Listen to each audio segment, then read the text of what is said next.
Hey all, Pi here, and today we are playing Your Dry Delight, which I've been wanting to play for a while, shall we say. I'm not gonna spoil anything, we're just gonna jump right into it.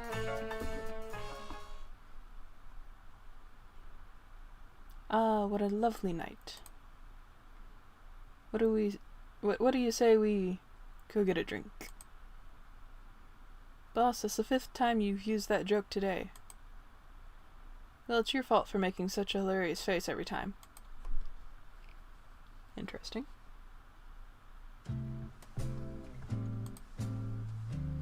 My name is August Richer, and I'm a detective. Unfortunately, my parents thought a nice classic name like James or John just wouldn't be good enough for me.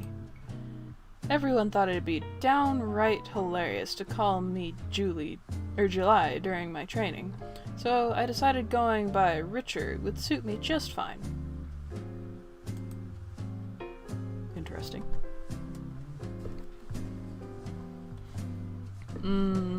Richer, I'm hungry. Blech. Didn't we just have dinner an hour ago, boss? But my appetite for good food is never sated. Just like my appetite for justice. Oh my. What do you say? Should we go get some cannoli? A fellow in Little Italy makes really fantastic, boss. This is no time for cannoli. We've got a job to do. Oh, Richer, always such a stick in the mud. This fellow right here is my senior partner, Leslie Clark. Unfortunate name. He wears his hair long and has what you might call a girlish face, so he's seen more than his fair share of teasing, too. But somehow, absolutely nothing seems to faze him. Case in point, he's worried about cannoli when we're supposed to be tracking down criminals. I mean, he's got his priorities straight in my book. A true inspiration to us all. Yes!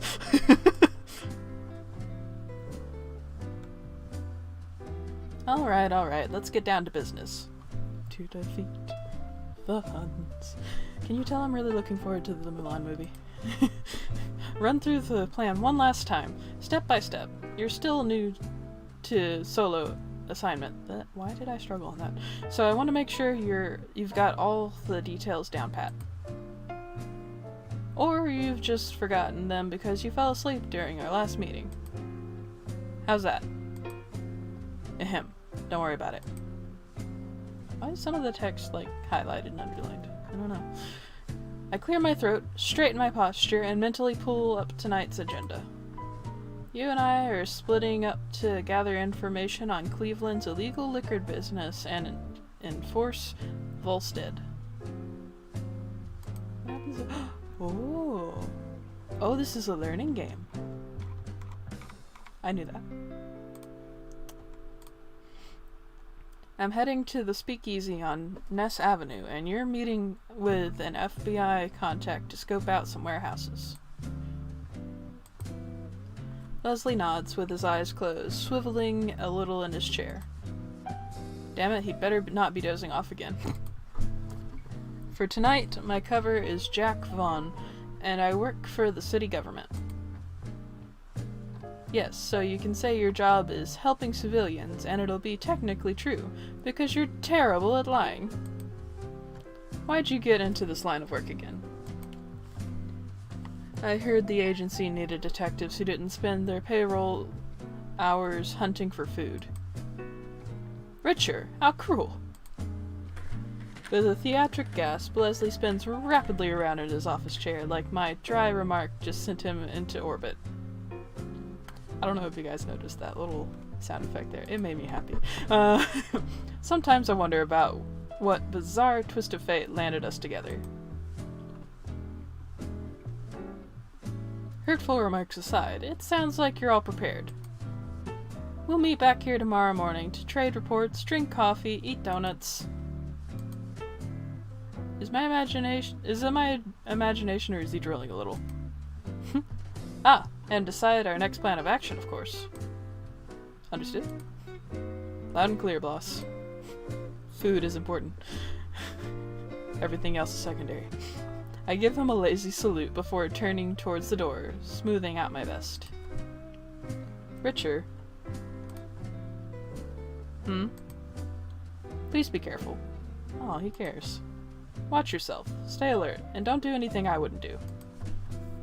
Like what? Skipping out on the job to get cannoli? I'm serious, Richer. You're my partner. I don't want you to be turned into Swiss cheese by Tommy Gunn or something. He would use a food metaphor. So promise me you'll be careful, alright? I worry about you whenever you're off solo. I worry about you too. This guy.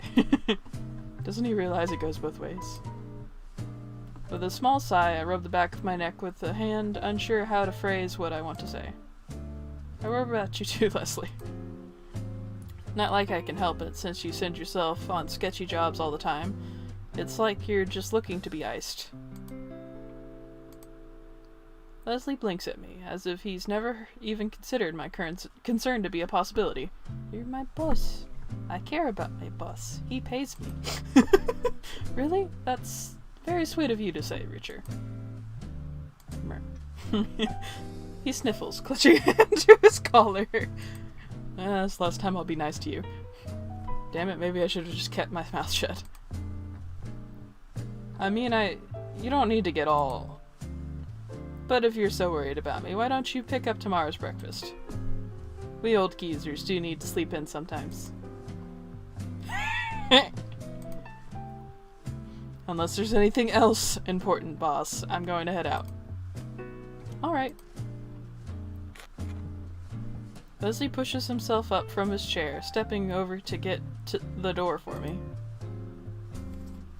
I expect great things from your report tomorrow. With any luck, we'll be well on our way to making Cleveland a boring old town drier than the Sahara Desert. Doesn't sound quite so encouraging when I put it that way, does it? Can't argue there. God bless America, land of the liquor-free. See you in the morning, boss. Give him hell, detected. He reaches out to ruffle my hair fondly, as he often does. I stopped brushing it down a while ago. Leslie always likes to mess it up first thing anyway. Aw. We trade wry smiles, and with that I head out into the cool night air. Next up, Richer's first speakeasy. Ooh.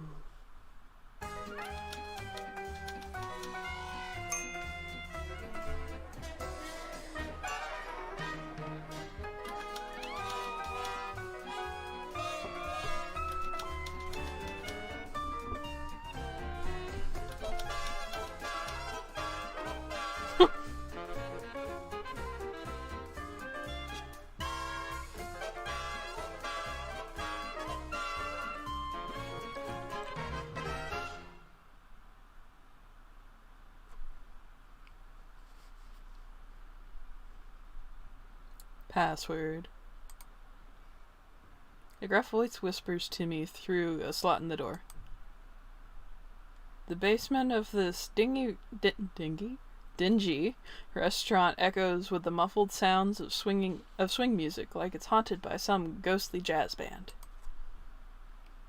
Swordfish. There's a long pause. My informant definitely said the password was swordfish. This isn't a setup, is it? If it is, heads will roll by the end of tonight, assuming mine's still... The door swings open before I can finish that thought. Welcome, sir. Please enjoy your night. Thanks, I'm sure I will. I step past the tall, dour doorman and into the loudest place I've ever seen, or heard. Smoke everywhere, deafening music, gaggles of dancers, loitering hopheads. I don't know that one, actually. The term used to refer to drug addict, usually opium. The hopping word was originally slang for opium. Huh, neat. Flappers posing in their risque skirts, drunk saps trying to impress them. All this laughter and cheer makes you wonder what's so criminal about it all. But I guess it's not my job to ask those kind of questions. After I wander around a little, weaving through the hooch-holding crowd, I end up loitering by the bar. The bartender's staring at me. I raise a brow at him, offering a silent defense. What? Isn't it normal to come to a speakeasy and not order any liquor? No. His face definitely says no. Alright, I'd like to order one of the special. The special comes out of Ed's bathtub, mister. What?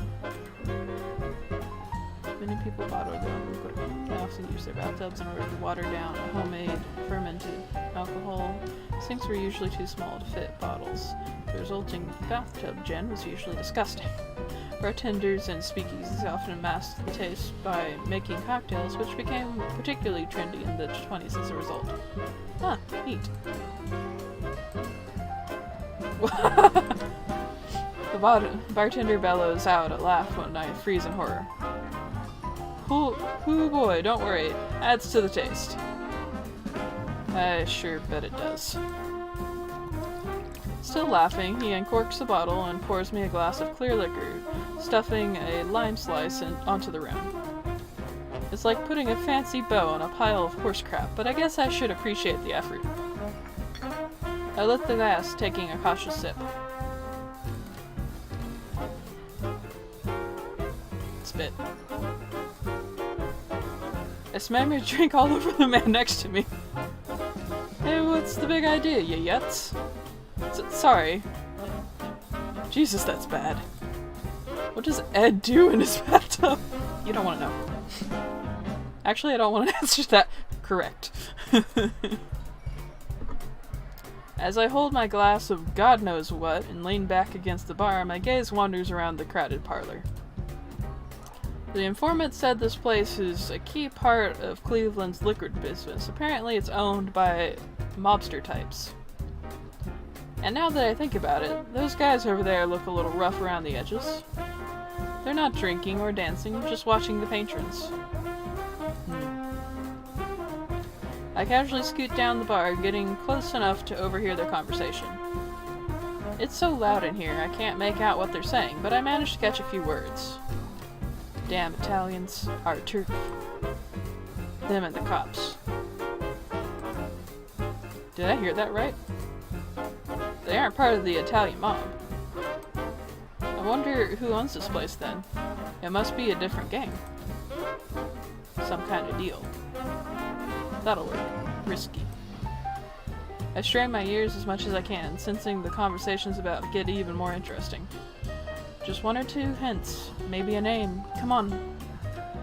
Only one drink for you tonight, my friend. A low, eloquent voice murmurs right in my ear. The culprit smirks at me when I whip my head around in surprise, offering a little wiggle of his fingers in greeting. Tall, suited, and well-groomed, he has an unusually refined look to him.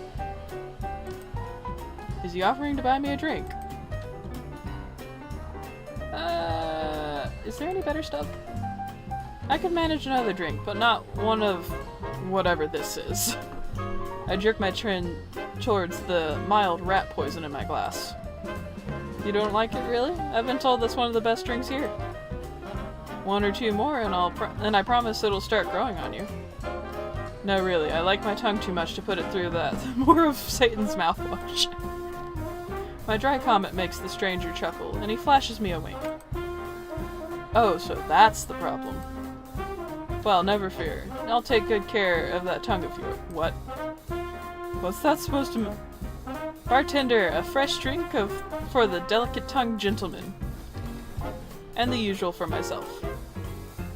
He waves at the man behind the counter, who quickly nods. What the hell is going on? Oh, great. I can't actually get drunk, damn it. It's like this guy is here just to ruin my investigation. Yes, that's why he's here. We'll get you fixed up with something that'll tickle your fancy, mister. Trailing off, the stranger raises one eyebrow at me expectantly. Ahem. Jack Vaughn. Jack, Not the name I've picked for you, but I still like it. Really? What's the name you would have picked? Ask me again after you've had a few more drinks. As if on cue, the bartender passes a glass towards me, and gently slides a steaming cup towards my companion. Is that coffee? Thank you, Arthur. Anytime. He throws the man beside me a wily grin. I can't shake the feeling that I'm the butt of some inside joke, but maybe that's my detective's paranoia talking. You don't drink, huh? I wouldn't call myself a teetotaler, but I do like to stay sharp. Right. Well, drinking partner, since you've twisted me into this, who exactly am I toasting with again? My name's Mayor, and I'll endeavor to make sure you won't forget it. What the hell is going on? How the hell am I supposed to read this guy? If I didn't know better, I'd almost think he was trying to... The cham? The cham is a toast that translates literally as to life in Hebrew. Neat. Exclaiming some sort of toast, he clinks his cup against my glass. The cham. I mimic Meyer's pronunciation, and he happily nods in approval. We both sip our drinks. Herc. Not as bad as Ed Deluxe, but still feels like I swallowed a gasoline cocktail. Why the puckered face, Jack? Not smooth enough for that tongue of yours? Mayor leans in closer, propping his elbow on the counter and gazing at my face. Well, if he's hell-bent on being all friendly, maybe I can pull some information out of him. I bet he knows something. He's got that kind of smug air. Yes, woe is me and my delicate tongue.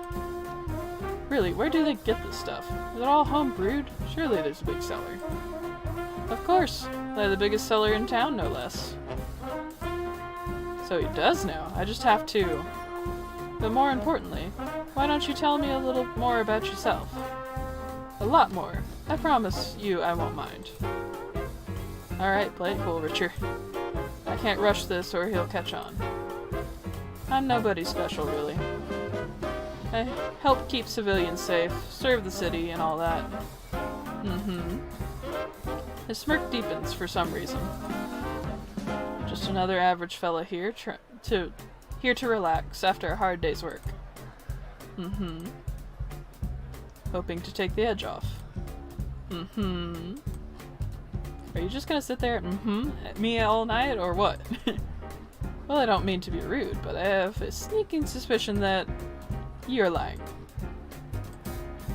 Impossible. You can already tell?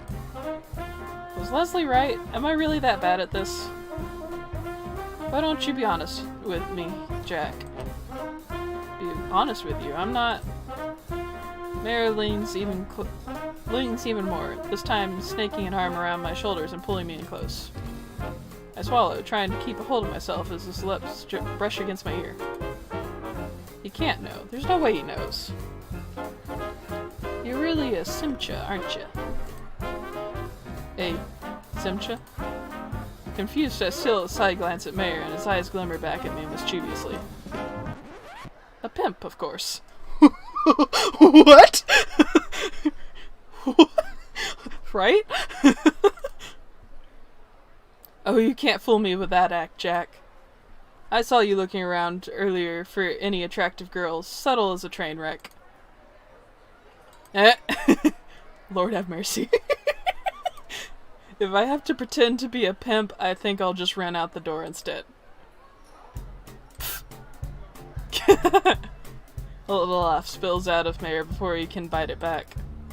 Care to tell me what's so funny? Just teasing. Forgive me, I didn't mean any offense. Nor did I think you'd nearly faint on the spot, but I was quite ready to catch you. Wow, this dude is flirty as hell. Alright, you got me. I was just, horrified that my good name might be ruined. Shook me up. Secretly, of course, I'm mostly only relieved that he didn't actually see through the lie. That was too close for comfort. Oh, naturally. An upstanding civil servant like you is obliged to maintain his saintly reputation, right? Bartender, another round for the gentleman, if you please. Oh boy. And that was how I got pulled into a night of drinking with my new companion. It soon grows clear that Mayer isn't going to let anything important slip. He manages to dodge all of my questions like a pro boxer ducking punches. But I'm too invested to turn back. I know he knows something. He knows I know he knows something, but we're just dancing around the subject. As much as I hate to admit it, it's fun talking to him, so much so that I nearly forget what I came here to do. Oops. The way he gives me all of his attention is, well, flattering in a way. Who's this guy? While we banter back and forth, I notice the sketchy-looking men from earlier throwing glances towards us. Are they looking at me? And Mayer? Just trying to get the bartender's attention? I can't tell, but I've got a feeling we're being watched. If you don't mind, Jack, I have a question for you. An elbow nudges against my side, interrupting my thoughts. A question? Sure, I'm all ears. I turn my head back towards Mayer, only to see him already pressed close to my side. Our cheeks are nearly brushing together. Oh, damn. Personal space. You wouldn't happen to be looking for underground work, would you? My heart skips a beat. He's finally bringing it up? You could say that, more or less.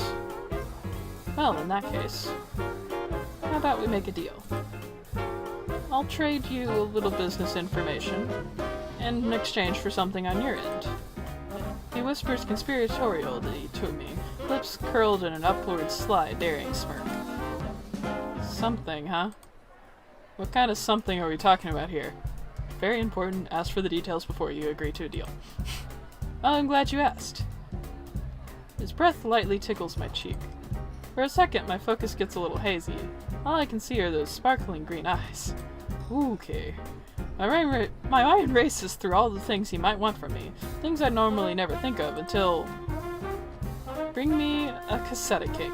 What? A cassetta is a traditional cake from Sicily, Italy. It consists of a sponge cake, ricotta cheese, candied fruit, and various types of icing. However, a different type of cassetta gained popularity in Cleveland, Ohio in the early 1920s. The La Puma Spumoni and Bakery began making a version filled with strawberries and custard and covered with whipped cream at the behest of the owner's children who didn't like the original cassetta. This variation became known as the Cleveland cassetta cake, which is still made in Cleveland today. Neat.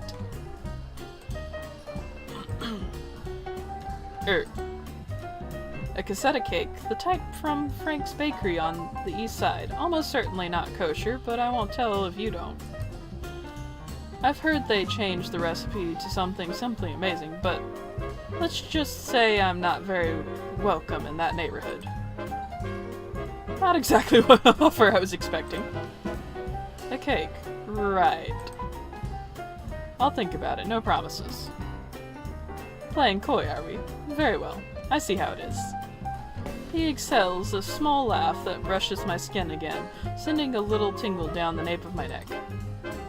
Please think it over carefully, and if you decide to accept my offer, come back here tomorrow night. How does that sound, Jack? I hesitantly nod. Can this wise guy really be part of some criminal outfit trading information for cakes? I feel like there's more than a cake at stake here. Perfect. It will be plenty worth your while, so keep that in mind. When he finally pulls back, I subconsciously exhale the breath I didn't know I'd been holding. No matter how I look at it, he's acting sweet on me. Of course, it's not like anyone would notice, crowded as this place is. Do you happen to have a favorite kind of drink? He casually throws another question out, catching me off guard. I want to have it ready for you tomorrow night. That's awful nice of you. Well, my favorite drink, I guess that'd be... something sweet. Something sweet to match how bad it tastes. Mary stares at me in stunned silence. What? What's with that look? A small choke sound from his throat, the kind you make when you're stifling a laugh. He's razzing me again, isn't he? Razzing is a beautiful word. If you don't know what this word means, to razz someone is to heckle or tease them. It comes from a shortened form of raspberry in the sense of a contemptuous sound. I love having glossary pages. You need to use that word, use it on your friends, use it on your family. Everyone will have no idea what you're talking about, and it's beautiful. Use the word. Yes, of course, something sweet. I understand. I'll make sure to take excellent care of both you and your refined palate. You're acting like I've already made up my... You're leaving? Mayor sips the last of his coffee and pushes it away, smoothing his hair back with one hand. I'm afraid so, Jack. I've got some business to attend to, but I do hope I'll see you tomorrow. Oh, and tonight's drinks are my treat, a small token of thanks for your delightful company. Interesting.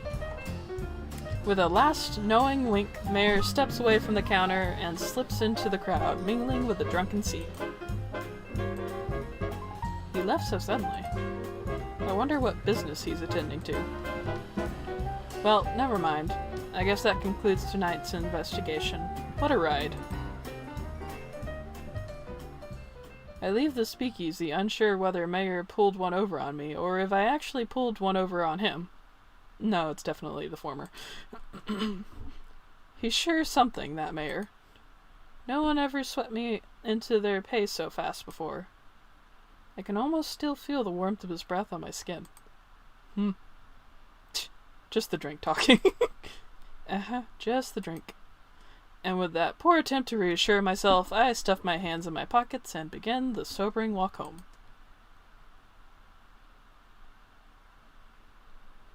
Prohibition was a fun time in American history. The gentle chirping of birds outside the window. The laughter of children on their way to school. The blinding sun. Why is our office so goddamn bright? That, my friend, is a hangover. Oh, my head. The things I do for this job, I swear. I sit in my chair, sipping my morning coffee and trying to ignore this horrible hangover. My eyes drift up to the clock. Leslie's even later than normal. So fun fact, guys, if you ever have a hangover, like, the best thing you can do is just hydrate. Drink lots of water. That'll flush your system out. Just, you know, quick, just a free tip that. I hope nothing's wrong. If it doesn't come in soon, maybe I should just leave a note and go nap in my car. Good morning! As if I'd summoned him from the bowels of sunny hell, Leslie suddenly burst into the office. In one hand he's holding a stack of paperwork, in the other... Is that a cake? Fresh from Frank's Bakery. I tell you, those fellows really nailed the whatever it is. Leslie reaches into the paper bag to grab a piece and happily stuffs his face, chewing away with relish. Excuse me. That's the exact same cake Mayor asked for last night, isn't it? Is this some kind of conspiracy? Is every man in Cleveland eating these cakes except me? Join in! Let them eat cake. Oh? Pausing, Leslie leans in to peer at my face, frowning gently. You look a little under the weather, Richard. Your hair's all messy too, and I haven't even gotten my hands on it yet. Appropriate response. Wait, don't tell me. No, you're not hungover, are you? Richard, you naughty boy. Listen, boss, could we just get to our reports? Changing the subject, I see. Absolutely shameless. Leslie, who seems to think my hangover is the funniest thing in the world, chuckles all the way over to his office chair. Yeah, laugh it out of your system while I sit here hoping for a spontaneous eclipse. I'll let you start off then, my little partying partner. What did you find out last night? In between shots, that is. Ahem. Well, from what I heard, it sounds like the Italians aren't running the speakeasy, or even most of the liquor business. If I had to guess, it's either a big street gang or the Jewish mafia. The Jewish mafia? It's true they've been growing in size around here lately, or so I've heard. What makes you think it's them, though? I heard a couple of fellas talking about the Italian mafia as competition, so it can't be them. After that, the man I drank with, he was Jewish, and I have a pretty strong feeling he's some kind of mobster. Oh, tell me more. Bricking up curiously, Leslie props his chin on his hands and leans forward to gaze at me from across his desk. He's got a bit of whipped cream on the corner of his mouth, but I pretend not to notice. Guy said his name was Mayer, for starters. He was well dressed, a little too confident, and... Should I tell Leslie about the flirting? I mean, he doesn't really need to know, and I'd sort of like to enjoy the memory without being scolded, but... And?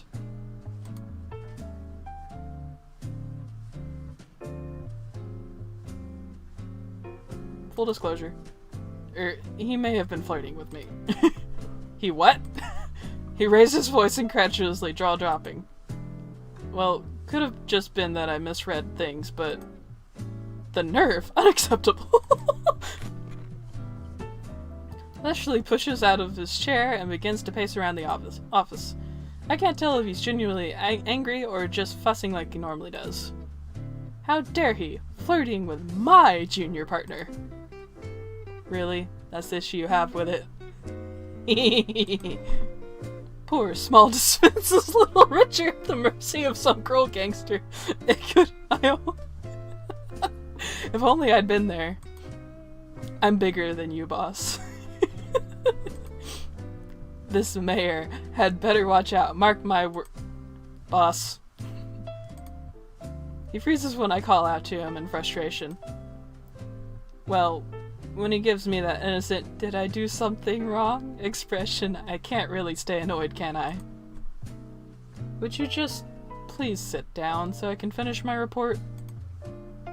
Oh, you weren't finished? Sorry about that. Sheepishly clearing his throat, Leslie sits back down into his chair and nods for me to continue. Mayor offered me a deal for information. A deal? You're serious? I barely nod, resisting the urge to rub my forehead. Details on the mob in exchange for... This is so ridiculous, I can barely say it out loud. In exchange for a cake.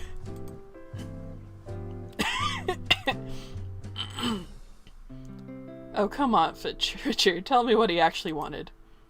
I know you're trying to get revenge for me teasing you, but I'm being serious, boss. He wanted a cake. Pointing at the paper bag that Leslie's half-eaten breakfast, I put on the straightest face I can manage. It's from the neighborhood around Little Italy, right? Obviously, that's the place owned by the Italian gang, so he can't get too close. But as for why he wants one, I've got no clue, boss. Maybe a kid at home who likes some sweet tooth, forbidden fruit. It reeks of a setup, Richard. Isn't that obvious? Leslie wrinkles his nose. About the reaction I'd expected, and really not an unfair one. I thought about that, believe me. But if it was a setup, why would he invite me back? Wouldn't it have been easier to get rid of me right there? And he could have made his offer sound more serious, too. Anyone with half a brain would be suspicious. That's true, I suppose. I still don't like it, though. Not one bit. He lets out a heavy sigh, sticking a hand into the bag with his cake and tearing off a piece to idly munch on. Well, while you're having the time of your life last night, I was chatting with Mr. FBI. Oh, that's fun. Apparently one of the city's politicians is hosting a big party at a hotel tonight. Thanks to your contact, I've got us passes inside. Because you know what's going to be at the party, my dear Richard? A lot of liquor. A hell of a lot of liquor, probably provided by the main source in Cleveland. Leslie and I exchange knowing looks. I can already see what he's getting at. So you want to scope it out for information? It's a good bet, and a safe one. Once folks get drunk, there's no telling what kind of juicy information we'll get out of them. If we're lucky, some of it might even be related to our case. I wouldn't count on it. We snicker in our line of work, Both of us have seen our fair share of these ritzy orgies. You think you should come to the party with me tonight? With your smarts and my good looks, we're bound to find something out. Sorry. Too much reading. And if you want my honest opinion. Leslie goes thoughtfully silent for a moment, then For a moment then, and more serious look darkens his brow. I think this rendezvous at the speakeasy at the speak is too risky. Even if Mayor doesn't mean you any harm, any other mob types around there might not feel the same way. But I also don't think you're green enough to walk into a death trap. Gee, thanks, boss. You have 2 brain cells to rub together. When I roll my eyes, Leslie offers me a soft, affectionate smile, the kind he only puts on once in a blue moon. I'm heading to the party either way, but I trust your judgment, Richard. You can decide for yourself where to go tonight. What'll it be? I don't think we both need to be at the party. I can't say I agree with Leslie about the speakeasy deal. In fact, I'm pretty sure it's a key part of this mess. But I think he's right about the hotel party if the gossip flows as freely as the liquor. And believe it or not, I'd like to spend more time on the job with him. Watching Leslie work is quality entertainment in and of itself. Okay, boss, you've won me over. Party it is. Attaboy, Richard. Oh, that wasn't actually a choice. Okay. Leslie spins around in his chair at top speed, apparently thrilled by my reply. Hopefully our supervisor doesn't decide to walk in right now. And at that moment... It's always when you're, like, goofing off and not doing what you're supposed to that your boss, like, just wanders in. I think I'll send someone to the speakeasy anyway, just to scope it out again. That place has gotta be important, somehow. Ignoring the spinning Leslie, I rub my treat thoughtfully and gaze at the ceiling, pondering the situation. If another agent can get some information from that place, maybe we can combine it with tonight's findings to form a better plan. I'll call Earl and tell him to head over there while we're at the party. Well, good thing there's plenty of paperwork to keep us busy for the rest of the day. A whole stack of reports arrived this morning, actually. I was getting worried when you came in so late. I thought I'd have to do it all by myself. Good thing we're a team, right, boss? Boss. I glance over at Leslie, who's gone silent. He's still slowly spinning in his chair, head slumped back. Is he? He's snoring. If I had a dime for every time this happened, I'd be a rich man. But no, all I have is a massive pile of paperwork. As Leslie enjoys his morning nap, I bury myself in the reports, poring over them one by one. That bastard's lucky I have a soft spot for him. Otherwise, I'd tip him out of that damn chair and throw these papers in his face. He always looks so peaceful when he's sleeping, though. Not a care in the world. Innocent as a kitten. That's my dashing senior partner, alright.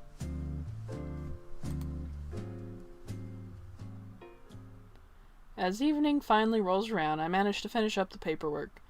Leslie woke up in time to help me with the last third, and we headed out head out to the party. Let me just take a drink.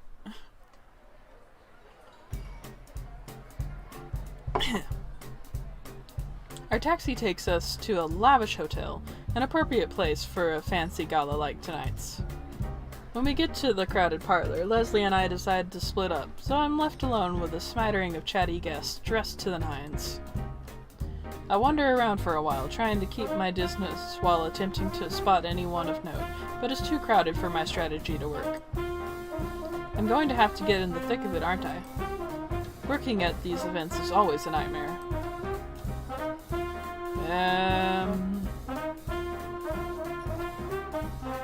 Mingle. I pick up some useful tidbits if I get closer to my guests. Get closer to the guests. I can't read anymore. Gosh. Yeah. They sure sound chatty. Mine will do that to you. Stuffing my hands in my pockets, I casually stroll by a couple standing near the fireplace, tuning into their conversation. Well, well, well, if you aren't just the prettiest little doll in a dress. Trying to sweet-talk me. No, I'm just telling the truth. You remind me of the vamp, just a little wider, that's all. The vamp. One of the earliest movie sex symbols was the silent movie actress named Deidre Barra. She earned her nickname the Vamp, from playing a score of sexually predatory femme fatale roles. Ooh. I see. I'm learning. Oops. Not what I wanted. What? How dare you? Get lost. I'm through with you, you cad. What a charmer. Reminds me of my own lack of a love life. It's tough to find the time, let alone a dame who seems worth chasing. Love's just too hard to worry about, isn't it? Especially since I've already got my hands full with Leslie. God only knows how I could look after somebody else too. Is Leslie a child? I do get a little lonely now and then, but I guess that's just part of the job. Wait, what am I standing around brooding for? Damn it, I don't come here to feel sorry for myself. I can do that at home. Ooh, sad but true. Sighing to myself, I turn around and start scoping out a more promising group to join. Richard! A sing-song voice suddenly calls out my name, floating over the loud chatter of all the guests. A very familiar sing-song voice. Oh no. Boss? Boss, you... Ah, there you are. Whoa! Leslie comes half stumbling towards me, crashing right into my arms. I managed to catch him, considering he's lighter than paperweight, but I can't get him to stay upright. He keeps slumping back onto me, not even attempting to stand straight. Boss, just what the hell are you doing? Shh, not so loud. We're blending in, Richard. Blending in. He's completely smoked, isn't he? Yes. And just for all the people who might not know. I can already guess what happened. Leslie can barely handle a single drink, and the champagne's flowing like the Nile here. Quick, take me to a broom closet. Why? Boss, what are you? Shh! He presses a finger to my lips, glaring at me indignantly. I found some things out, important things. But we need privacy, and somewhere I can put my feet up. I don't know if I should be impressed or concerned that he got drunk so quickly. Well, it's not like I can really drag him home in this state, can I? What am I gonna do with you? Drag him to a bloom closet, obviously. Muttering to myself in disbelief, I helped Leslie down the hall, away from the rest of the party. Luckily, it seems like the hotel staff planned ahead. A number of the doors are unlocked and open. For situations just like this one, no doubt. We end up in a dark room, and I kick the door closed after dragging Leslie inside. A broom closet. You're off your rocker, boss. Deciding to deposit my senior partner on the bed, I move towards it and gently nudge him onto the covers. Maybe you'll just decide to fall asleep. Oi, I said I had important things to tell you. Before I can step away, Leslie grabs my wrist and tugs me down onto the bed. Sit!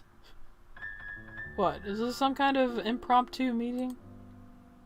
Leslie leans back against the pillow and gives me a hazy smirk, nodding. His legs are stretched out across my lap, and he's still got his shoes on. He'll get dirt on the bed sheet at this rate. Oh, taking off my boots? You're too good to me. I don't deserve a partner like you, Richard. I really don't. Someone's gotta take care of you. Why is Rich your mom? True. I don't envy that someone. Our relationship is a running joke between us, but I've never been unhappy with how things are. Leslie takes care of me too, in his own little ways. Buying me food, teaching me French on the weekends, making me stay home, and bringing soup every time I'm sick.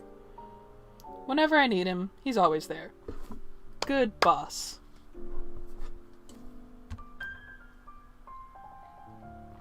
Hello, Richard. Anyone home? Leslie snaps his fingers in front of my face, giggling to himself. You've been staring at me for, about 30 seconds.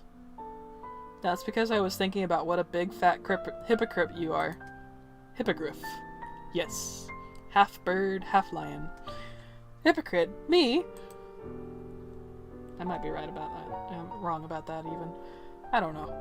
Rousing me this morning for being hungover, but here you are, fried off your mind. Well, nobody's perfect, not even me. He pouts, fluffing up the pillows behind his back and attempting to knit his brow into a serious expression. It doesn't work very well. Heh, I found out who's behind the booze at tonight's party. In fact, it sounds like he's pulling the strings in all of Cleveland. You're serious? Who is it? A fella called Eastman. Biggest name in the whole city's underworld. Mayor Eastman. My breath catches. Does that mean that man from last night was... Nah, it's probably not the same one. Leslie shakes his head as if reading my thoughts. He's tall, really short hair, likes to wear a long coat, low distinctive laugh. It's him.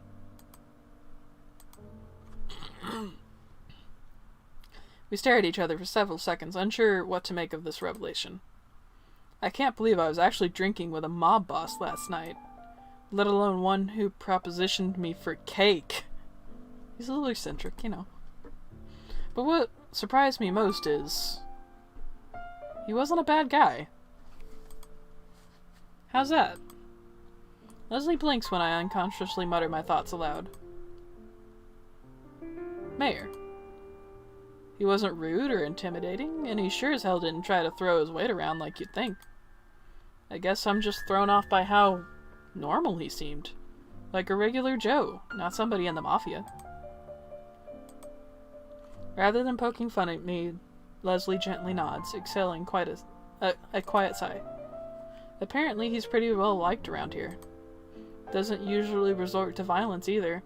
They say he's got a golden tongue, and he always manages to work out a deal to make everyone happy.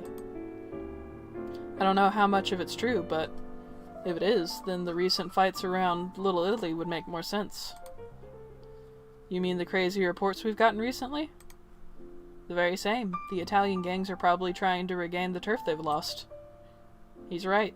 Half the reports I got today were all about action on the east side of town. Mayor's men must really be putting the pressure on them. Just how much of a foothold does he have in Cleveland?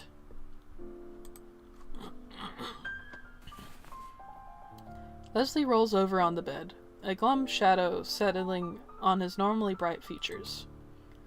I expected him to be cheery about this news, not so grim. What's gotten into him? You know, Richard, sometimes I don't know if we're doing the right thing. His voice drops to a soft, hesitant murmur, the first time I've ever heard him unsure of himself. Boss? You know, helping enforce prohibition. My shock must be obvious, because Leslie lets out a wry laugh. I bet that has to sound rich coming from a drunk sap like me. You probably think I'm nuts, but to tell you the truth, I've never been certain of it all. Is it really the government's job to tell folks what they can and can't drink? Will a dry America really be a better place to live? Seeing folks enjoying themselves and relaxing like tonight makes me think liquor's not just for fun. It's part of our culture, our customs. It's not about getting drunk, it's about the freedom to drink, just like anything else. Freedoms we've fought for since colonists came over in their big stupid boats. He glances away with a self-deprecating, wistful smile. Now that I think about it, he's been a lot less enthusiastic about this job than our previous work. I guess now I know why. Did I ever tell you how much I wanted to be an FBI agent, Richard? Once, I think. Heh. Mom and Dad, they always told me to keep at it. I think they believed in me more than I did. They didn't know why I wanted to hunt the bad guys so badly. The bad guys? He nods solemnly, eyes clouded over with memory. My parents were saints, but some of my friends, they weren't so lucky. A few had mothers or fathers who'd taken to the bottle and, well, the ones who didn't have marks on their bodies had them in their minds. It crushed me, seeing it happen to the people I cared for, being so powerless to stop it. That's why when the Volstead Act rolled out, I was all for it. Surely it stopped the same thing from happening to other kids. Leslie slowly trails off. Our gazes meet for a long, somber moment. But I guess I'm starting to grow up now. I know people will always find another thing to abuse. And something like liquor, something so core to society, you can't ever really get rid of it. So should we be the ones trying to help take it away? Away from the people who drink for fun, over dinner, to celebrate because they damn well please? The soldiers who lost arms and legs fighting the war but come home to hear they can't even enjoy a shot of bourbon. I just don't know. He lets out another sigh, this one deep and troubled. His eyes shut tight, almost like he's trying to fall asleep again. You're not crazy, boss. Leslie stares at me like I'd just sprouted wings. Well, maybe a little crazy, but for different reasons. And what she said, though, the more I think about it, it's hard for me to argue. I hesitate for a moment. Normally I don't open up much to people, but tonight's proving to be a strange night. And in front of Leslie, I don't feel like I have to hold anything back. My pa, he drank. I guess that's all he had since my ma died having me. Probably why he took off when I was a kid, left me with my grandparents. Richard.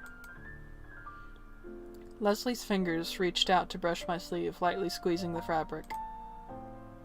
Hey, don't feel sorry for me. They were good folks, traditional views aside. Grandpa, he was always muttering about how the law is what makes man better than beast. Every single time he read the police reports, he'd say without fail. The law is the highest order to uphold on earth, Grandpa thought, aside from the Bible, that is. So little Richard got that drilled into his head, did he? I nod, smirking faintly. No crime headlines to read in heaven, Grandpa. You must be pretty bored up there. Aww. He wanted me to be a policeman, but luckily detective work was close enough to count. When it comes to prohibition, though, I've always had my own doubts. Maybe the law makes us better than beasts, but the government's not the gospel. I don't know, it doesn't feel right to follow orders just because they're from the top. I joined the agency to help people, not make their lives harder. Anything that goes against that, I just can't put my heart in it, feds or no. By the time the last words leave my mouth, I feel like a complete idiot. Just because Leslie shared his story didn't mean I had to go and babble on. It's like I'm an old church lady or something. You know, Richard, I really admire you. Abrupt music change. Leslie smiles warmly at me when I glance at him in shock. Where'd that come from, I wonder? Unlike most folks, you don't always take things at face value.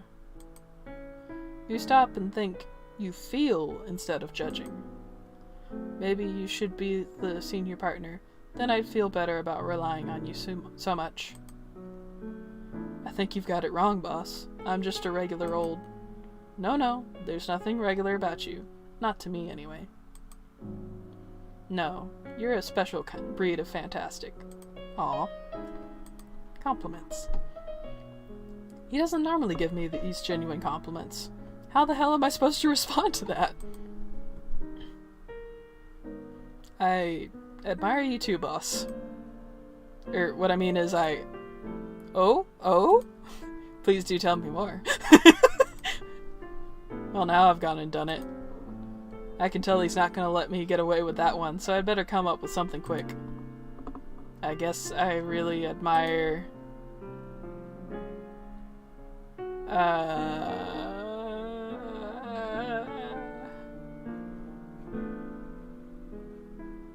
Damn. How adorable you can be sometimes? Sleeping, spinning in your chair, stuffing your face with cake. Christ. Did those words actually just come out of my mouth? What am I doing? I haven't had a single drink tonight, so there's no excuse. None at all. God rest my soul. Oh, so you finally noticed. It's about time. I was preparing drastic measures to get your attention. What the hell? They're not important now, though, since apparently I've won you over after all. He cackles, obviously pleased with himself. What the hell? This is why I shouldn't give compliments. Oi, Richard. Leslie's tone suddenly turned serious again. Almost too serious. Now that we've poured our hearts out to each other, I need to tell you something important. What's that?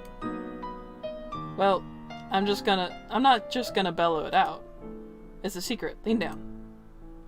He impatiently beckons me closer. Oh no. Curious, I scoot towards the head of the bed, leaning in to listen. Not sure what could possibly be so... A hand grabs the back of my hair and pulls me down. The next thing I know... Oh.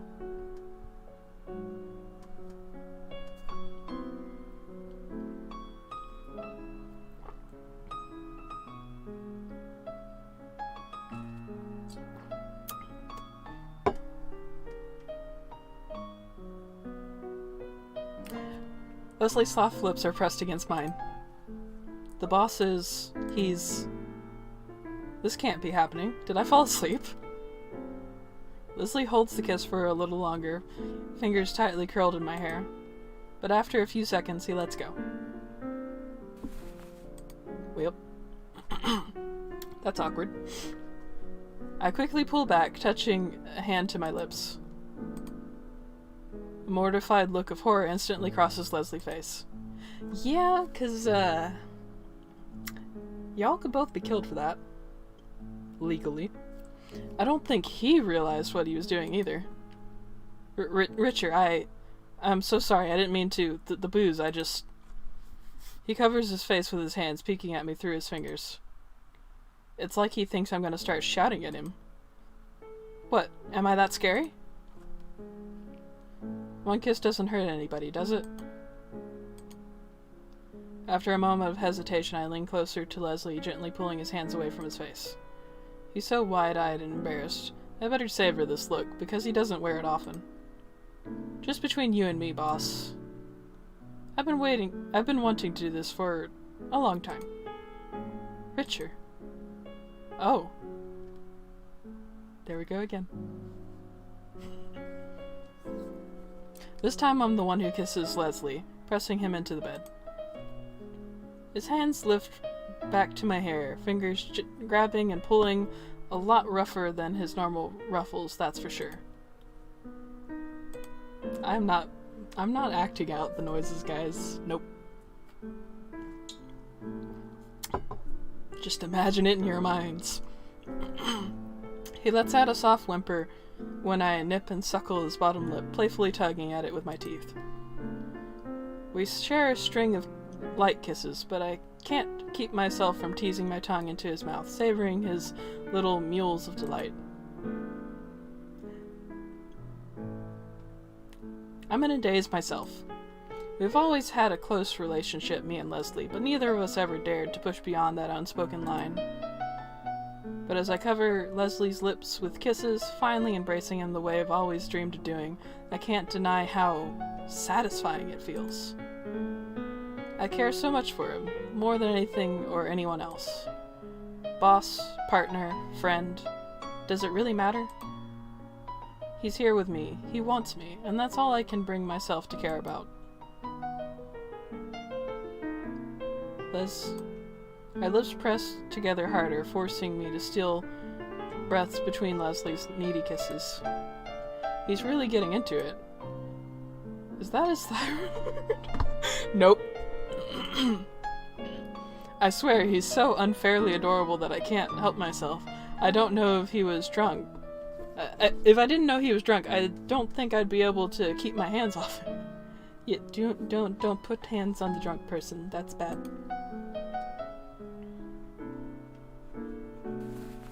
Ha. I'm sorry. Finally, I draw back, just enough to suck in some much-needed air. Oxygen! Leslie nuzzles against my ear, murmuring softly against it. I hope I won't forget this in the morning, but if I do, you have my permission to remind me. Yeah, sure. The full extent of what we did suddenly hits me like a frying pan in the face. I pull away more, jerking upright and letting out a cough, turning my head away to one side. Work's gonna be interesting tomorrow, eh? How the hell can we resume our normal business after this?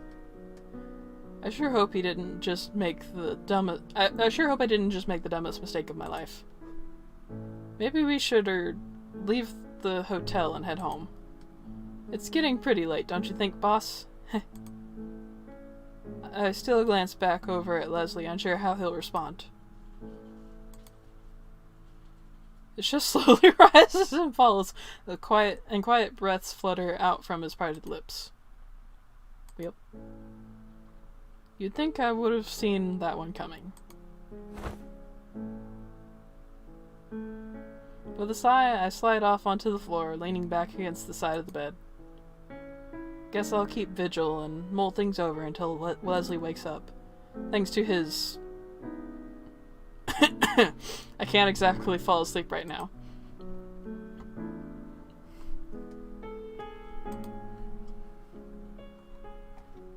This is a lot more than I was expecting when I loaded this up.